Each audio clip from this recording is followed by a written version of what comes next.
Para sa ating update balita, heat index sa Dagupan aabot sa 46 Celsius degree sa Sabado ayon sa Pag-asa. Inaasahang makakaranas ng dangerous heat index na 46 Celsius degree ang Dagupan City, Pangasinan bukas ang Sabado Abril 5 ayon sa Pag-asa.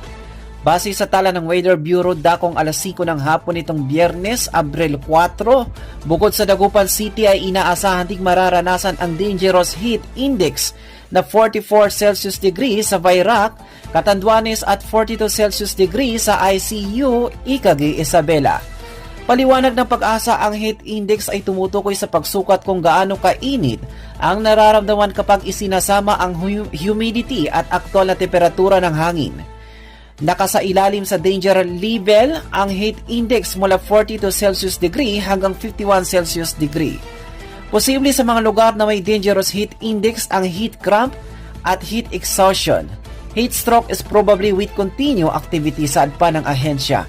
At yan ang ating update balita. Ito po ang inyong lingkod, Siloy Imam, nag-uulat.